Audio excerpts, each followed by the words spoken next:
Holy shit, what's up, world? Is it as crazy where you are as it is here in America? Shout out to all my Eshes, my emotional support humans, wherever you are.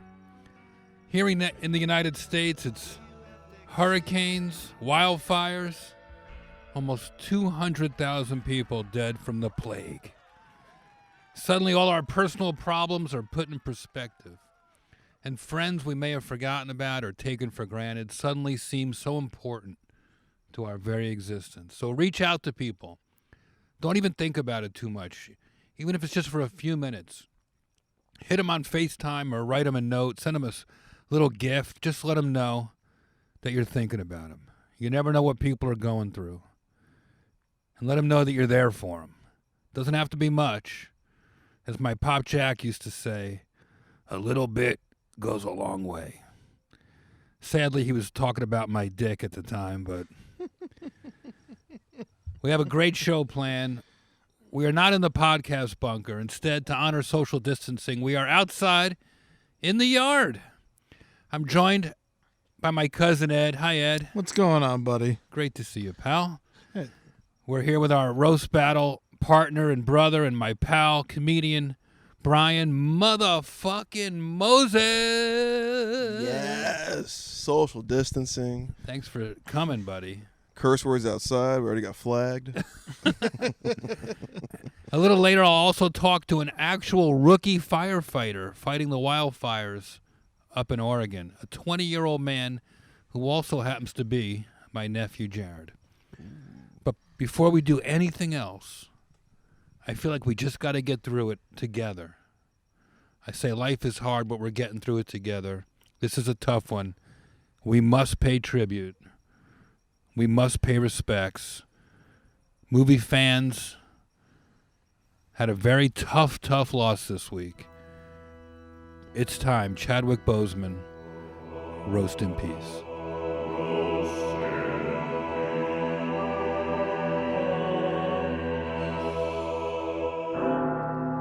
Hit it, Ed. Chadwick Boseman, 43 years old, passed away this week. Mr. Boseman portrayed Jackie Robinson in 42, Thurgood Marshall in Marshall, James Brown in Get On Up, and the iconic role of King T'Challa in worldwide smash hit Black Panther. Sadly, he lost his very private battle with colon cancer just at a time when we need heroes the most.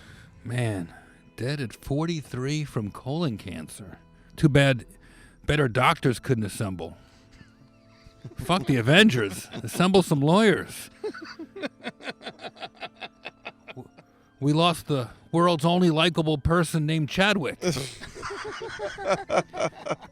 Wakanda year is this? Instead of Wakanda, you should have moved to Canada where they have free health care.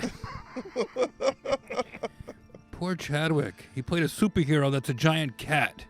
Doesn't he have 8 more lives? Angela Bassett portrayed his mother in Black Panther. I guess that makes her Black Cougar. The tweet announcing Chadwick Boseman's passing was the most liked tweet in history. But most of those were from bot accounts pretending to be Thanos. Black Panther 2 comes out in 3 years, so Chadwick will have to be replaced. I'm guessing Marvel will go with Tupac's hologram. Chadwick Boseman. I saw him at this event. He took a picture with my friend Joel's son. He was great. Oh, that's cool. Chadwick Boseman won Best Hero at the MTV Movie Awards for Black Panther. I'm glad he won, but for my money, Best Hero will always go to Jersey Mike. Great sandwiches, even better prices. Chadwick Boseman portrayed Thurgood Marshall. He portrayed Jackie Robinson, and he played James Brown. And he was once quoted saying he'd love to play Jimi Hendrix. Well, now he can play with Jimi Hendrix. There's that garbage truck taking out that joke. Chadwick Boseman, rest in vibranium. Whew. Thank you for being here for that, folks. I love it. He was a cool guy. You met him? I didn't meet him. I think I said hi to him, but I was on the dance floor at Dave Chappelle threw Chris Rock a birthday party, and Chadwick just walked in late. In Wakanda? At that no-name bar across from Canners. And you could see a real big presence, a real superstar. But I saw him walk into the MTV Movie Awards, and I was... he just seemed so nice and sweet and open to his fans. I mean, who knew he was going through cancer treatments? Right. And I pushed my friend Joel Gallen was directing the show and producing the show, and he invited me, and I pushed Joel's son Max, like, go take a picture. I took the picture actually of Max Gowan and, that was and you guys. Chadwick. Okay. That was you. Because he just seemed like he was down to meet the kids and his little kid. So, yeah, he seemed like a really sweet guy. What a terrible, terrible loss. But what a great way to open a fucking comedy show. Am I right, fellas? Hey. Come on. A little tragedy. Wakanda, whatever. We're out here in my cold-ass backyard, and other bad news. While we're at it, I might as well just say it. You know, I've brought it up on the show before. I did get the actual diagnosis that my rescue dog, German Shepherd Nana Rona, does indeed have some kind of cancer on her muscles in her back hind leg. You just got her. I know, 5 months, and I hope she's okay. My sister said her dog had cancer for 2.5 years, so I'm optimistic. Should we call the dealership and let them know you got a lemon? You know, the warranty ran. I should have gotten the fucking warranty on this fucking bitch. So I don't know what to do. I can't decide if I'm going to smother her or just throw her off a cliff. Either way, she's going to get an Uncle Murray special one of these days. I told the vet that, I said, what happens if something, the worst happens? And she's like, you know what to do. You'll call me up and you'll bring her over and, we'll make sure, we put her to sleep in a nice way or whatever. And I was like, and I told her about how when this Doberman Pinscher bit my sister, my Uncle Murray let it live for like another 2 months so nobody would be suspicious. And then he gave the dog a big juicy ass filet mignon with rat poison all over it. Oh, jeez. Let the dog have a last supper, and no one ever saw that Doberman Pinscher again. Actually, thinking about that now, just thinking about what's happening right now with like Black Lives Matter and the protesting, maybe in the 60s, had some more protesters done that to the dogs that were attacking them, Yes. that would have deterred them from having those dogs in the streets. You're probably right. It could have been a more peaceful. Yeah. Flank stanks and rat poison. Unfortunately, it works every time. But then you're killing an officer, and then you're going to jail. It's just it's systemic, We're in the middle of it. As we were sitting down to do this podcast, Ed got an alert on his phone saying that there was a unarmed person shot by the L.A. cops. Yeah. He was resisting arrest, I guess, is what they're saying. Yeah. It's And still he- very fresh. And he got murdered. He got killed. There's not really news is still trickling in. I mean, obviously this just happened, but it was the sheriff's department again. There was the same department that killed that security guard that ran away from them. It's like Ed got an alert, and I got a bat signal. And a new black guy died. You guys can't. It's like a dog whistle. Only I can see it and hear it. I was like, what? Oh, no, another one. Like DJ Khaled. Yeah, and you live in L.A. I mean, we all live here. It's our community. It's very disappointing when you hear stuff like that. It really makes you worry and makes you sad.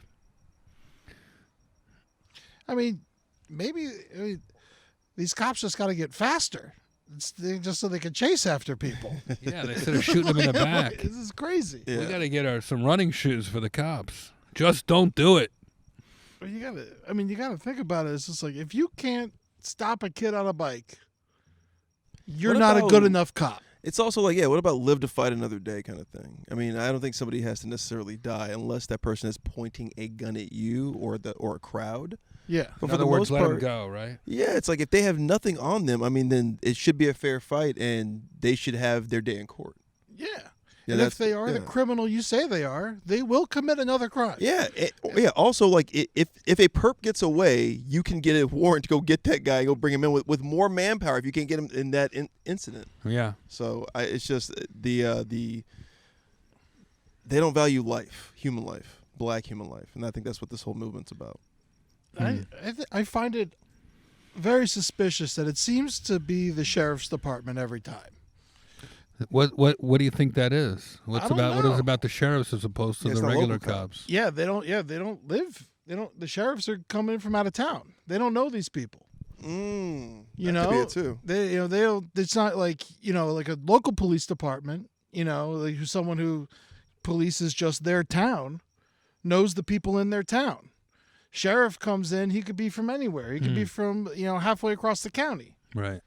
So they're It's like the quick. principal as opposed to the superintendent. Yeah, and like remember when this is crazy that just a month ago I almost forgot that someone was lynched, and then the sheriff's department 2 days later killed his brother, Right.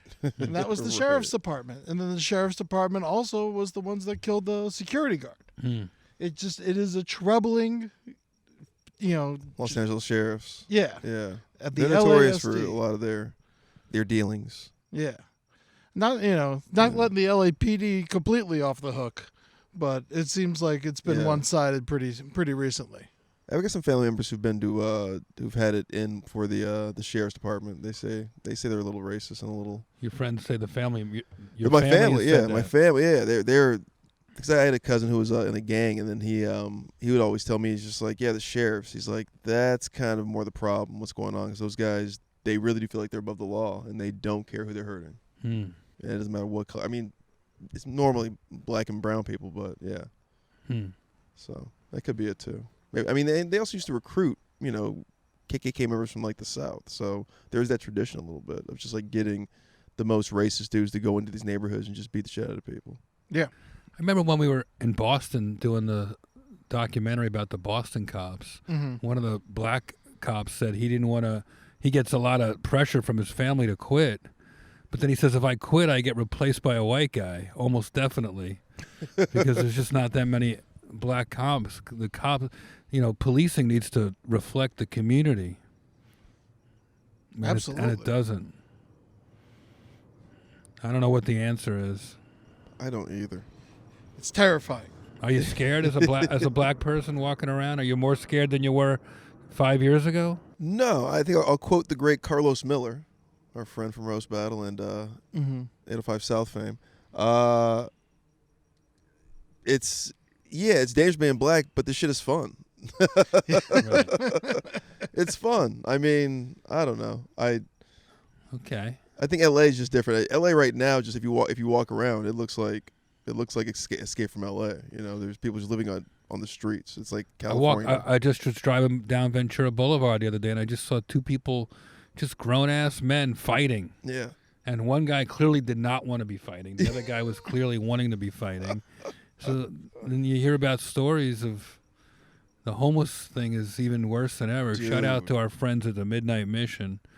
I promoted their Steel Spoon campaign on my Instagram. I hope people can donate. What's going on in the homeless situation right now between COVID and crime, and winter is hardcore. coming. Winter is coming. Some people were just evicted on my block, man. Really? Yeah, the sheriff's department showed up, and he straight up just tore people out of their house on my block in the middle of a 110-degree day. What? Tore people out of their house and then just threw them in the street with their stuff. I thought you weren't allowed to do that right now. No, apparently it's completely fine because the cops are doing it on my block.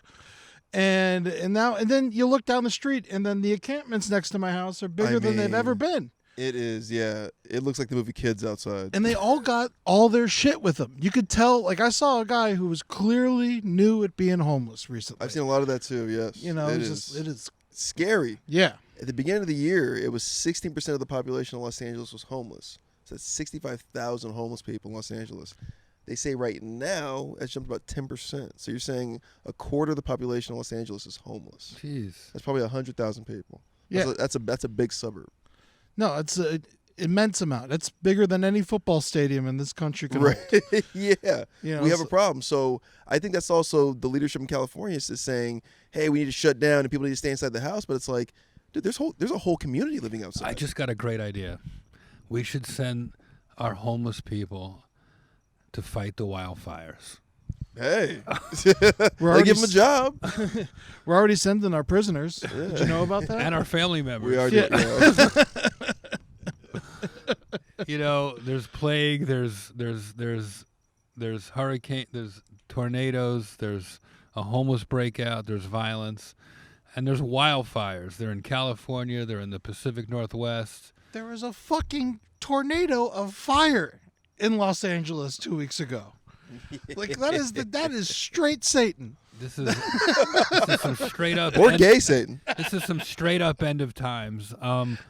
Before we do touchy subjects, and we have some serious ones and some funny ones, I wanted to get one of my favorite people in the world on the line. He is my nephew Jared. He's up in Oregon. He's been in Okanagan County, Washington, fighting the now infamous Palmer Fire, a giant wildfire that destroyed about 18,000 acres and is now contained thanks to Jared and people like him. 600 firefighters up there saved many houses and possibly the whole damn town of Loomis, Washington, is what I hear. So, Jared, on behalf of a grateful nation, thank you. Yeah, hey Uncle Jeff. Yeah, it was super fun. That is so brave, man. What made you want to be a firefighter, and what was it like fighting your first fires? Yeah, so COVID happened and all my other summer plans got canceled. So I just went online, looked for jobs, and thought I'd go for something that I wouldn't normally do, and just kind of picked it randomly. It just seemed like it was crazy and difficult and fun. So yeah, that's exactly what it was. It was probably, I just came back from 13 days of fighting fire up in Okanagan. I'm back in my room in Eugene, Oregon right now. Wow. And yeah, it was probably like physically the hardest thing I've ever done. The least sleep, the least showers.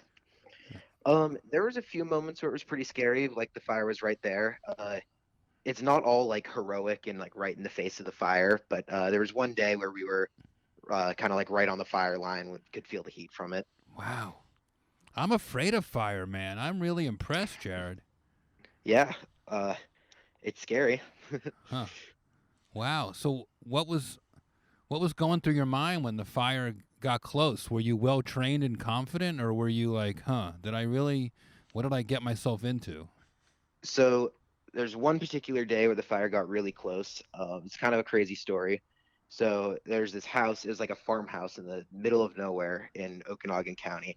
And they have this field, it's like a grass field or like medium tall grass.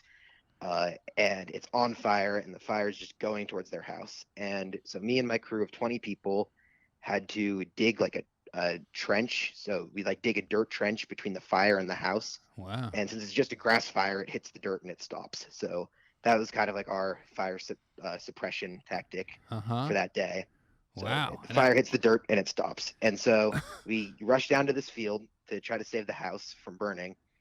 And we have to dig this line with all our tools. We get in a 20-person line. We have to dig out some dirt so that the fire stops moving. So there's no more fuel. But I don't really know you as a digger. Like, I've never seen you dig anything. I've seen you dig into some mashed potatoes, but how did you? Yeah, man. It's backbreaking work, Jared.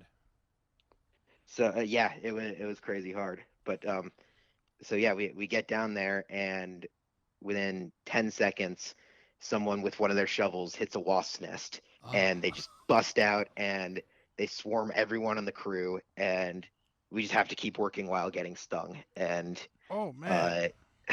yeah, because this house is going to catch on fire if we stop working. So yeah, our bosses were there, like screaming at us to just keep working, and, like stop flinching around the bees and just keep your head down and keep digging. Jeez. Take the And pain. Wow. yeah, and yeah, we ended up doing it. We made it across the field, cut the fire off with our little hand line, and yeah, pretty much. I think everyone on the crew got stung in that one little incident there. But you saved But the house? we did save the house. Yeah, Be a great story if you're like, nah, the house burned down. Fuck it. yeah. It's a good little. Wow. And is this an emotional experience when you guys when you get back to your staging area to rest or whatever? Do you get emotional going, oh, I just missed my life? Yeah, That's absolutely. Yeah. Absolutely. There were people, like when we were in the like near the fire, there were just people screaming at it and just like shouting, and it You was mean the like people a lot that of live there? chaos. The people that live there? I mean the people that lived there evacuated a long time ago, but Oh. so yeah, we didn't get to see them. But yeah, for the firefighters, it was pretty scary for most of us. And yeah, like when we got back, like when we were done for the day, we had like our little our crew like end of day meeting, and they kind of talked about the importance of the work and just like how crazy that day was. 13 days, bro. Have you ever done anything, I mean, that intense? I mean, I know you played sports, and I mean, what the hell could you even compare it to? Is it just nothing? Is it just something totally new for you, an adventure? Yeah, man. I mean, just like my body's never felt like this too. It's just never been so exhausted. My hands are still like numb, which is apparently normal. I Numb like my from fingertips, what? I just can't from working all the time and carrying shit and sweating and not showering and just like the general exhaustion. Apparently, a few days after, like up until a few days after you're done firefighting, like your fingertips Wow. and some people get their toes are just numb. Wow. Um, How and was it tough to get a decent bagel out there? they actually How was the they fed us food? How's the food they fed at the us wildfire? they actually fed us exceptionally well. They have caterers out there. I No, ate now I probably see why you did it. yeah. The 2 weeks worth of free food, they didn't even need to pay me. That was all I did it for. Where are you sleeping when you're doing this? So like when we would be done fighting the fire, there's like an incident command camp area, and that's where everyone sleeps. So we have our tent. They're usually at like a middle school or a high school field, like nearby the fire. And in this particular case, it was. Yeah, we stayed at Tenasket High School in Washington. Wow. We just slept on the fields. Wow. What a life, dude. I didn't know you had it in you, Jared. I didn't know any. Me neither, man. I'm so proud and so impressed, man. Really cool. Yeah. Yeah, my Man. toes are all blistered. Everything's bruised or stung or bloody still. How did it start? How do these things? I mean, there's so many fires right now, especially in California. Like, how do we? Is there any tools to preventing these things? Yeah, they usually tell us how the fire you're working on started. The one I was on, the Palmer fire, started from lightning, which is like one of the more common ways they start. Sometimes they start with like cigarette butts, arson, people being stupid, things like that. But yeah, lightning's a pretty common one. Let me ask you a question. Now that you got all this new fire knowledge in you, whenever there's a fire close to Jeff's house, we always wet the house, and we cover everything in water. We wet all the bushes. We put we make sure the deck is soaking wet. Ed does. I don't do anything. Is that stupid, or does that actually help? I mean, if it is close, you'll be asked to evacuate it. Like if you're in real danger. What should you do before you evacuate? Do you have any advice? Oh man, that's not my job at all. But What surprised you what surprised you the most, Jared, from fighting a wildfire? people out here where there's just some crazy motherfuckers at these camps. I don't know. It's just a lawless land of people who are just one with nature. There's Do you guys happen to know what like hot shots are? They're like wildland firefighting crews that are like directly employed by the government. They're the ones who usually are like the first responders to these like these big forest fires, and like they'll go in before it's all scouted out and before everyone really knows about it, and they'll like be the first people. They'll do like the initial attack on the fire. Jeez. And we worked along a hot shot crew, and they were just insane. I've heard some shit that they'll make their rookies like stick their hands in hornets' nests, things like that. But I got a weird crazy. feeling that these guys might be starting some of these fucking fires so they can hang out. It sounds like a Michael Bay movie waiting to happen. I was at the camp this one time, and I was walking by one of their trucks, and this guy's on a hotshot crew, like gets my attention, and he waves at me, and he pulls like a bloody headless dead bird out of the grill of his truck with a bare hand. And he's just looking at me, laughing his ass off. He puts this bird on his shoulder and goes, "Paulie, want a cracker?" And he and his buddies are just laughing so hard. There's blood dripping on his hand and on his shirt. There's no good place to wash your hands anywhere around. He's not going to get a shower for like a week, and he's just got this disgusting dead bird that he hit in his truck. Wow. And he just did it to fuck with people.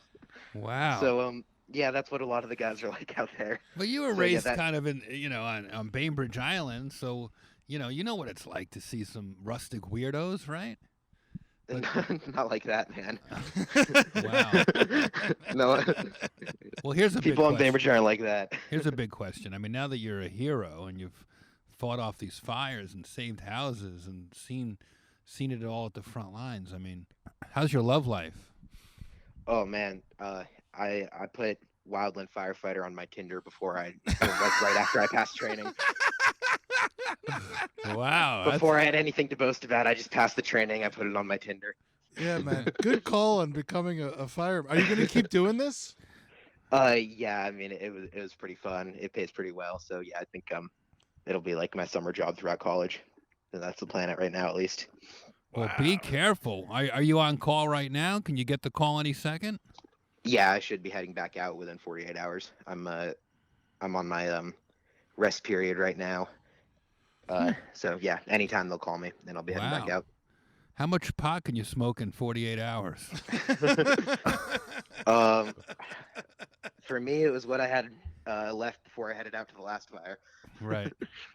Well, I'm really thankful that you opened up about this, Jared. It was really interesting to hear about this, man. Crazy fun. I mean, I'm thankful for you too. I didn't expect this much appreciation. It was just kind of a summer job I signed up for randomly. Dude, I worked at fucking Dairy Queen. Next thing I know, Bob Saget's calling me a hero on Instagram. Well, it takes one to know one. So, all right, pal, hang in there. Stay in touch with us. I love you, buddy. So proud of you. Yeah, love you guys too. Yeah, thank you so much. It's nice catching up. All right, see you soon. Hit up Jared. You can see pictures of him and his buddies on my Instagram. You can see Jared and his crew in action. Whew. Damn. Cool. I would never do anything like that. Me neither. Although, it was 15 years ago that I did the shows at Katrina. Oh, really? Where it was surrounded by dead bodies and contaminated water. And I didn't know you did that. Yeah. That's crazy. It's not as dangerous as running into a fire, but yeah, I definitely feel like I've been in the front lines of disaster, war zones. But what Jared's doing, that's a whole other thing, man. Oh, man. I just remember the thing I remember with Katrina. I was in Tallahassee at the time, and then all of New Orleans beer got rerouted to Tallahassee. So it was a party time in Tallahassee. Whew. All right, shout out to the firefighters all over America fighting those wildfires. Amen. Thank you. I'm so happy they get laid all the time. Yeah. Maybe just send Cardi B and her wet ass pussy out there. And just take down the wildfires. That's great. I got WAP, man. Can't stand a chance. Bring a bucket and a mop. Yeah. Hey, it took 600 men, and that didn't work. We sent Cardi B and her wet pussy her wet ass pussy, and then she called for reinforcements, and we sent some more wet ass pussies down there. The wet ass pussy army brigade, fire brigade. She's a national hero because of that. Yeah, because we sent Cardi B in there. She saved all of California. The acreage she saved with her wet ass pussy. That is beautiful. All right, well, where there is pain, there is laughter. I can see no reason to delay any further. It's time for touchy subjects. Touchy subjects. All right, so we talked about the sheriff's department in L.A. with that developing story. But what's really been going on this week is the madness in Wisconsin. I feel like we would be doing the world a disservice by not talking about it. So here are some basic facts, and then we could talk about what we think. Yeah. All right, Jacob Blake. Yeah. He was resisting arrest, and he was shot in the back 7 times by the Kenosha Police Department, a white officer. Blake is now still alive. He's paralyzed from the incident, and he was handcuffed to his bed because he had a warrant out for his arrest for sexual assault. And obviously, he's not going anywhere. He's paralyzed. And so there were a lot of complaints, and they ended up taking the handcuffs off of him. That night, when he was shot, protests began in Kenosha because it was a viral video. It showed everyone what happened. Kenosha, Wisconsin is where the incident took place, and the riots and protests are still continuing to this day. Trump's on his way there tomorrow. Yeah, and he's going to speak. Kyle Rittenhouse, 17-year-old resident of Annatoch, Illinois, which is on the other side of about 30-minute drive from Kenosha, across state lines. Right. Drove there with his father's AR-15 and decided he wanted to protect the city of Kenosha. The cops saw him outside of a car dealership. We don't know what he decided. Maybe he went there to kill somebody. We don't know what he decided, but we know that he drove across state lines with an AR-15, and he was outside of a car dealership. The cops saw him. They said thank you. They wished him well. They gave him water, and he was left to stand and protect the streets, I guess. And then later that night, Kyle Rittenhouse killed 2 people and shot another one. He's been charged with first-degree intentional homicide, and he is in jail at this moment. Today, Donald Trump stated that Rittenhouse may have been acting in self-defense. The far right is praising him as a hero, and obviously the left is calling him a murderer. That is where we're at. That shit, to me, is terrifying. This seems like the beginning of war. Civil war, except it's neighbor to neighbor instead of Seems north like a and Boston south. Massacre. It sounds very similar to the Boston Massacre. Just people in the streets screaming about the government. Someone who shouldn't be there with a gun got scared and shot and killed people. When you said Boston Massacre, I assumed you meant Bill Burr at the Boston Garden in 2016 when he killed. I didn't have my history, but yeah, It was a good show. it was a good show. But yeah, it's intense, man. It feels like it's not north and south. It's neighbor to neighbor, state to state, house to house, mask versus no mask, black versus white, cops versus everybody, Republicans versus Democrats. It just feels weird that they call those guys a militia, but then they call everybody else a street gang, and it's like what's the difference? This is just skin color. Like, these guys are militiamen, these guys are helping out cops, and these other people are street gangs, and they're the enemies of cops. Well, it's interesting because these groups name themselves gangs and militias, so maybe the gangs need a little some rebranding.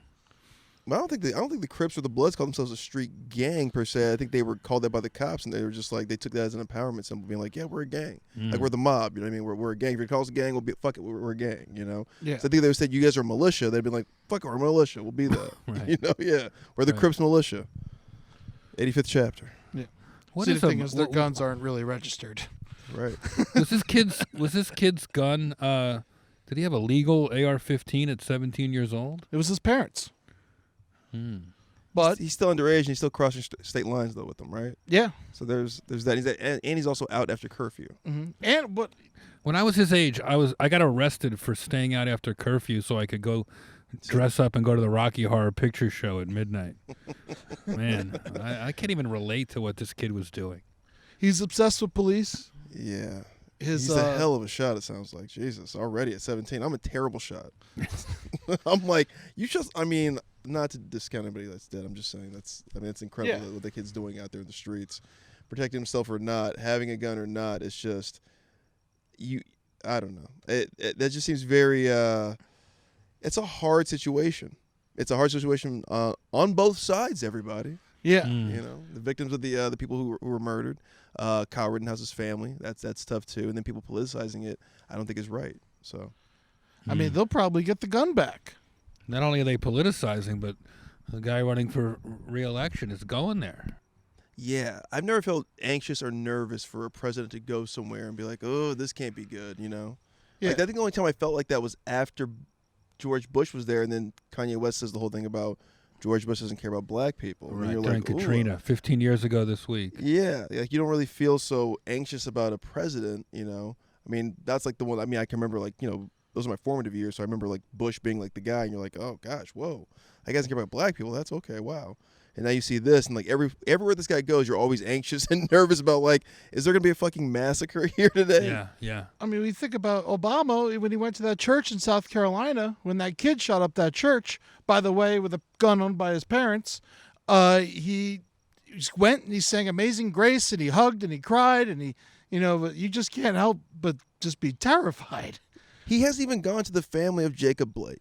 He hasn't gone to the family of George Floyd. You know, like Yeah. any other president, Bush included, I even feel like Reagan included, any Republican president would still go see the victims of those families to maybe help some bipartisan healing to Of heal the course. country. This guy is such a businessman. Even He's all they'd about even go winning. for selfish political reasons because Right. it's a good photo op. That's what I'm saying. This guy's all about his business being like, my base loves this. This is going to help me win. He's all about winning. He's he's the CEO of America. All of his tactics are all business tactics. And racism is a marketing tool. So that's what he's using. And he knows his base loves it. And it's not so much about him being in office because, like, he can be curbed by the other two branches. His base feels so comfortable, it makes everybody else feel uncomfortable. So that's really what it is. It's like, if even he was great, his divisiveness and using that as a marketing tool is what's breaking us apart because he doesn't see it. He doesn't have to. He's just like, whatever. I'm just out here trying to win. Yeah. It's everybody else way to deal with. It's just like, He I doesn't didn't have to know. live it. Yeah, I didn't know my neighbor was racist until yesterday because he's just like, oh man, you guys are out there with your guns and this and that. I'm like, oh my God, Greg, I had no idea you were racist. my man Trump is just like, geez, Greg, I guess we can't be friends anymore. I guess poker's over. All right. Well, I'm going to say shout out to all people who love peace. That's what I'm going to say for that one. Peace Davidson. What's next, Ed? All right. Kim Jong-un going to North Korea. Yeah. We're taking a broken missile to North Korea. Yeah. He has now declared dogs illegal. That's right. He says dog ownership is a sign of Western decadence. This is what happens when a guy doesn't get any press for a couple months. He's like, oh, man, people, I got no rockets to launch. I already killed all my relatives. I got to do something crazy to get some press. You know what? Dogs! One of them shit on my fucking Ferrari. They're illegal. They're illegal. So he's literally sending troops around to people's houses, knocking on doors, This is horrifying. seeing if they hear dogs inside. If they hear dogs, they go in and they take the dog away and they either euthanize it, give it to a zoo, or give it to a restaurant. Or a Zoo? restaurant. Yeah. What country is this? North Korea. Oh man, yeah, they party really hard. Yeah, so now Labradors are in zoos in North Korea. So that's just the worst advertisement for zoos I've ever heard. Yeah, they're not even wolves. Yeah. They're like Oh, my domesticated Lord, wolves. This is so sad. This is Why terrifying. is he doing that? But the thing with the restaurants, it's not what you think. They're not going to eat them. The dogs are actually going to be waiters. Oh, It's even so worse. it's actually he's giving people. He gave them jobs. All right. Why am I so mad about this now? All right. I hope the dogs are okay. What would you do if a cop showed up to the front door and like, give me Nana? I'd be like, can you please take her to the zoo? It's on her bucket list. She's never seen a giraffe. Maybe they're just taking the dogs to hang out at the zoo and look at the other animals. Aw. If anything happened to Nana like that, I wouldn't be able to handle it. She's an old German Shepherd, so for all I know, she tortured the detainees at Abu Ghraib. I have no idea what her backstory is. That's a good point, Nana. She does growl at Middle Eastern people. No, I'm just kidding. Trump would never do that here because all of his base own like 10 dogs each. Yeah. Yeah, right. All right, well, what's next? KFC. They're dropping their famous tagline, finger licking good, because of COVID. Really? Yeah, they're saying that they're temporarily dropping its famous slogan, finger licking good, over health concerns due to the corona pandemic. They said, we find ourselves in a unique situation, having an iconic slogan that doesn't quite fit the current environment. That is incredible. That is the best, most self-aware corporate roast. Like, they basically canceled themselves. KFC's like, 100%. it's like we're just gonna slow walk out of here. Finger licking good. No, they're just trying to get out of a lawsuit. They got in front of it. They really before anybody can get. Anybody says anything about us, it's like, yeah, they're just kind of like, all right, I'm going to take the first train out of here. What's their new slogan? Wing licking good. Wing licking. No, I'm just kidding. Their slogan could be, you can smells delicious even from 6 feet away. Oh my gosh! Not that we've given you guys underlying conditions that you may be more susceptible to COVID, but finger looking good will take away not the whole product. It's better than Burger King's slogan, don't bother licking the toilet seat. Or McDonald's slogan saying, we don't wash our floors. Finger licking good. But don't touch your mouth or your eyes. Wow. I mean, it makes all right, well, good for KFC for getting in front of a potential $100 billion lawsuit. Hey, listen, I went to your restaurant on East 4th Street, and I got a low blood sugar. I'm COVID vulnerable, and COVID vulnerable. I figure I see a sign there, and I haven't touched my face. I've been wearing a mask. I've been taking care of all the quarantine stuff, and then I'm sitting there eating my chicken, and next thing I know, I find myself licking my fingers because the chicken's so goddamn good. Not to mention, that's what they tell you to do. That's what and then I look up. And it's like psychosomatic. Next thing I know, I look around, the whole fucking joint is licking their fingers. This fucking guy walks over to me. He says, sir, you're offending me. You're not supposed to... Anyway. Was that Jersey Mike? Yeah, right. KFC. Great sandwiches. Great sandwiches. I love that. Good price. COVID vulnerable is my new favorite thing. I bet they put that everywhere. Listen, you can't understand if you're COVID vulnerable. Yeah. It's a great marketing scheme right there. I'm co-vulnerable. Co-vulnerable. It basically means no Jews. Oh, God, that's hilarious. You get handicap placards because you're COVID vulnerable.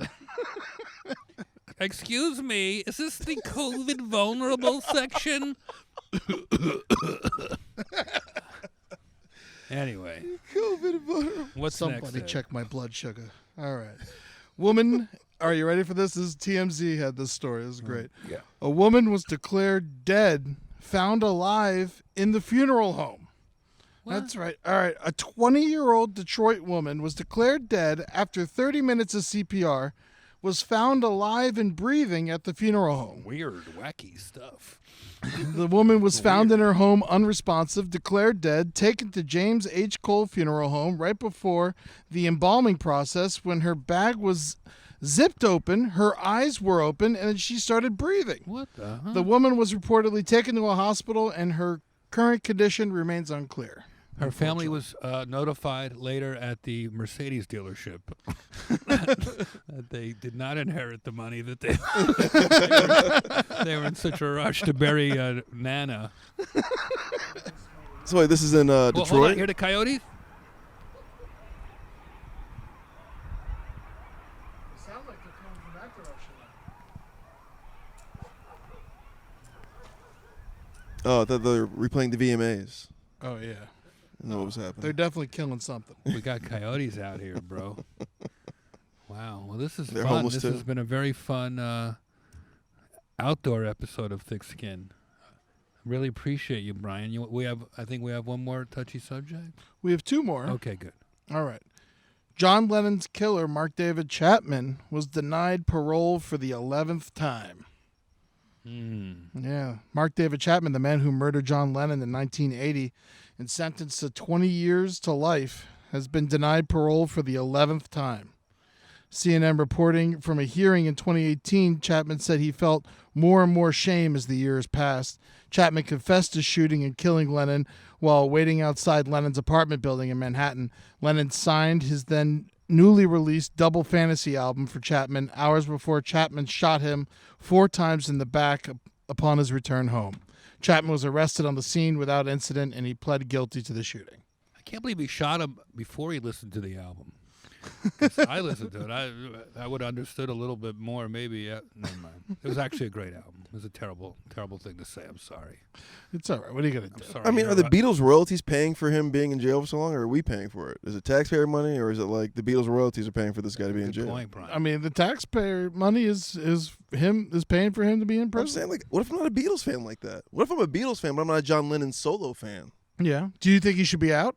I'm just saying, I feel like until that money runs up is when that guy should be let out, and then the Wolves can get him. It's 20 years to life he was sentenced. He did it in 1980, so he's 20 years past. Yeah, 20 plus. That's CP Why can't time. he get out? It's not like he's going to kill Ringo. Let him out. 40 years? I know. I mean, you know who else is still in jail is the guy who shot Reagan. But that was more recent. Oh, yeah, I guess it was about That was the around the same time. yeah. Yeah, he's also still in jail, but that's different. That's I a guess president. it's just easier to...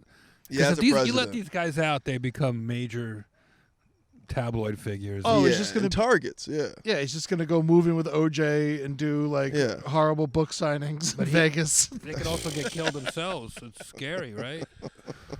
They're also a target of revenge from a... That's what I'm saying. I'm like, you put those guys in the street, they're vulnerable. Yeah. Beatles COVID fans are going. pussies. Did you hear about Paul McCartney? Yeah. Yeah. He killed Mark David Chapman. He's a hero. He revenged John's death. The craziest ending to the saga we ever could have imagined. He looked him dead in the eyes and said, "All you need is love." It's crazy, by the way, because like people love John Lennon, Yeah, and the guy who killed him is still alive. yeah. Nobody even knows who Jacob Blake is. You know what I mean? Or George Floyd. Those guys. You know, it's Right. like God. Yeah. You guys, Yeah. You know, you kept these. Like, what is that? They love those people. I'm I was at surprised the you dog think- park yesterday, and some crazy rock and roll punk rock tatted up chick was like calling her dog, and she's like, "Come here, Dahmer! Come here, Dahmer!" She named her dog Dahmer after Jeffrey Dahmer, I assume. Well, I guess that means it eats people. I guess so. Or it eats dogs would be just as weird. Probably. Yeah. Yeah. All right, last one, Ed. This Last one's one. a lot of fun. I like this one a lot. All right. All right. Man pays 6,000 euros to have his ears removed so his head can look like a skull. He also keeps his earlobes in a jar. Sandro from Germany. I was thinking of doing this so I don't have to wear a mask anymore. Hey, sorry, I can't wear a mask. I have no ears. Yeah, if you have some Scotch tape, I guess I could wear it. But... It's only 6,000. Oh, yeah. Yeah, $6,000 it cost for extreme surgery. He insisted his bizarre look boosted his confidence despite being called sick. The man known as Mr. Skullface online has 17 body modifications in the past 13 years. He's 39 years old, and he plans to get his eyeballs tattooed and remove his navel tips. Everyone steals my ideas. This guy's the Carlos Mencia of body modification. Oh, He's yeah. taking chef's ideas. Here's a before and after picture for you guys. I don't. Can you see that? Wow. I mean, is he single? Yeah. I feel like he's not the first person to do that. I think one of the roadies for Nickelback did that. That's only because he hated his own music. I was just saying, just cut his ears off after. Like, I can't keep doing this. I can't listen to this anymore. Yeah. Wow. Anyway, Mike Tyson had no comment. Nor did Van Gogh. Very good, Brian. All right. Feel a lot better. Brian, you're coughing. You're smoking some weed. Yeah, no COVID, no COVID. Thank you for coming by. Thick Skin with Jeff Ross. Anything else, Ed? You can check Brian out on Twitter @racebanning, and Instagram it's Brian Moses for breakfast. Every Friday you got to check out Roast Battle live on YouTube, and we gotta hook up the Midnight Mission, man. Yeah, the Midnight Mission here in L.A. helping out the homeless people for over 100 years. Wow. Go to my Instagram and check out the Steel Spoon campaign. You can buy a spoon for like $30. It's shaped like the Midnight Mission logo. And you could help somebody out like today. Like shit is bleeding right now. So Yeah. you can make donations. Check out the Midnight Mission online. And They're out there serving like 2,000 meals a day it's insane, in dude. the middle of COVID. As a son and grandson of a caterer, I am so impressed by that. Yeah. So And I hear the food's like good. So go to redlinesteel.com/mm. That's redlinesteel, STEEL.com/mm to get your own Red Line Steel spoon cut into the Midnight Mission logo today. # Midnight Mission. # feeding the homeless. It's good for you. Be good to yourselves. Fantastic. Check out my episode of The Brighter Side on Spotify right now. Appreciate you having me on. Yeah, man. We talked elephants and we played our elephant-themed Hoopa-Goo-Goo. It was great. You, me, Amber Nelson, and our producer, Eddie Ewing. It was a lot of fun. It's all part of the Last Podcast Network on Spotify. Go to roastmastergeneral.com for all things Jeff Ross. Emotional support human shirts are there. Eshes, get into it. I'm offended by people who are always offended. T-shirts are still available. Go get them. Jeff, your Cameo game is crazy right now. It's so much fun. I can't believe how many Cameo requests you're getting. I've been getting a lot of fantasy football roasts on Cameo where I make fun of each player on the team. Just send me a little info on everybody and we plow through it. Your Bumping Mike's shows, a lot of them have been rescheduled to 2021. Check out roastmastergeneral.com tour page for that.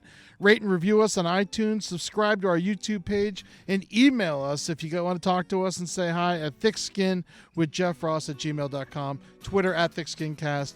Thickskin with Jeff Ross on Instagram. Real Jeffrey Ross on Twitter and Instagram. I'm at EddieTunes _ on Twitter. EddieTunes on Instagram. And go ahead, if you got a second, I made a documentary. It's going to be coming out sometime in October. I don't know where, but it's called How America Killed My Mother. The trailer is on YouTube.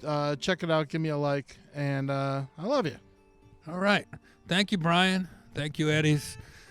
Thank you, fans, listeners, friends, Eshes, my emotional support humans. Life is hard, but don't worry. We're getting through it together. Love you. Taking us out, Gary Clark Jr.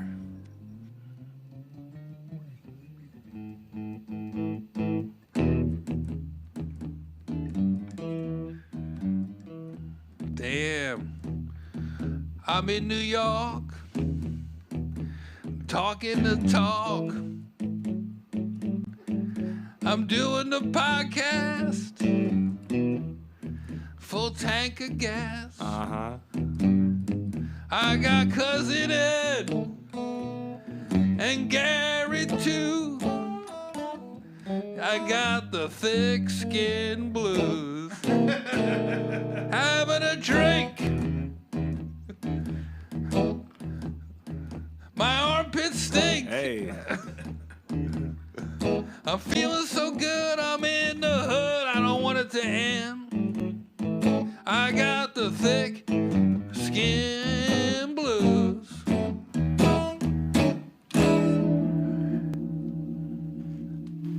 Thick skin blues.